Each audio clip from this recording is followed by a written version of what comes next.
നിയമസഭാ തെരഞ്ഞെടുപ്പിൽ കാസർഗോഡ് ജില്ലയിൽ 5-ൽ 4 മണ്ഡലങ്ങളിലും മികച്ച വിജയപ്രതീക്ഷയെന്ന വിലയിരുത്തലിൽ UDF. ഉദുമയിൽ 4000 മുതൽ 7000 വരെ ഭൂരിപക്ഷം ലഭിക്കുമെന്നാണ് വിലയിരുത്തൽ.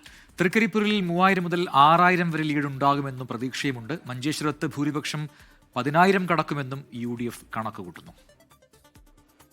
കാസർഗോഡ് ജില്ലയിൽ 5 മണ്ഡലങ്ങളിൽ 2ഇടത്ത് UDF, 3ഇടത്ത് LDF. പരമ്പരാഗതമായി തുടരുന്ന ഈ കണക്കിൽ ഇത്തവണ മാറ്റമുണ്ടാകുമെന്ന വിലയിരുത്തലിലാണ് UDF ജില്ലാ കമ്മിറ്റി. ബൂത്തുകളിൽ നിന്നും മണ്ഡലം കമ്മിറ്റികൾ നേരിട്ട് ശേഖരിച്ച വോട്ട് കണക്കുകൾ അവലോകനം ചെയ്താണ് ജില്ലയിൽ 4 മണ്ഡലങ്ങളിൽ വിജയം ഉറപ്പ് എന്നുള്ള UDF വിലയിരുത്തൽ. തൃക്കരിപ്പൂർ, ഉദുമ മണ്ഡലങ്ങളിലാണ് UDF അട്ടിമറി വിജയം പ്രതീക്ഷിക്കുന്നത്. 2 മണ്ഡലങ്ങളിലും ന്യൂനപക്ഷ ഏകീകരണം അനുകൂലമായി സംഭവിച്ചിട്ടുണ്ട് എന്നും വിലയിരുത്തുന്നു. ഉദുമയിൽ 7000-ഓളം വോട്ടുകൾക്ക് വിജയിക്കും. തൃക്കരിപ്പൂരിൽ 4000 മുതൽ 5000 വരെ വോട്ടുകളുടെ ഭൂരിപക്ഷമുണ്ടാകും. മഞ്ചേശ്വരവും കാസർഗോഡും നിലനിർത്തും. മഞ്ചേശ്വരത്ത് ഭൂരിപക്ഷം 10000 കടക്കുമെന്നും കാസർഗോഡ് ഭൂരിപക്ഷം 15000-ന് മുകളിലായിരിക്കുമെന്നുമാണ് കണക്ക്. അതേസമയം കാഞ്ഞങ്ങാട് മണ്ഡലത്തിൽ അടിയൊഴുക്കുകൾ അനുകൂലമാകുമെന്നും കണക്കുകൂട്ടലുകളുണ്ട്. ഉദുമ, തൃക്കരിപ്പൂർ മണ്ഡലങ്ങളിൽ കനത്ത മത്സരമുണ്ടാകുമെന്നാണ് LDF-ന്റെയും വിലയിരുത്തൽ. 24 കാസർഗോഡ്.